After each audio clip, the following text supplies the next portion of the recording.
North Gujarat education society Mumbai સંચાલિત ચાલુ સાલે શરૂ થનારી નવનિર્મિત college doctor Indudayal Mishri institute of computer science અને ટેકનોલોજી પાટણ કોલેજમાં MSc CA and IT semester 1ના વિદ્યાર્થીઓનો પ્રવેશોત્સવ યોજવામાં આવેલ, જેમાં સેમિસ્ટર 1માં એડમિશન લીધેલ કુલ 80 વિદ્યાર્થીઓ હાજર રહેલા.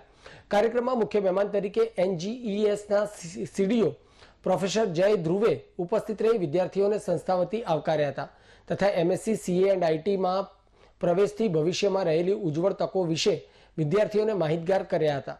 કાર્યક્રમમાં કેમ્પસની ભગીની સંસ્થાના આચાર્યો તથા વાલીગણ ઉપસ્થિત રહેલા, જેમનું મોં સ્વદેશી ચોકલેટથી મોઢું મીઠું કરી મીઠો આવકાર આપવામાં આવ્યો હતો. પ્રવેશ લેનાર દરેક વિદ્યાર્થીઓને કેમ્પસના એક્ઝિક્યુટિવ ડાયરેક્ટર ડોક્ટર જે પંચોલી સાહેબે પોતાના શુભાશીષ પાઠવ્યા હતા. આ પ્રસંગે ડોક્ટર એચ.એસ.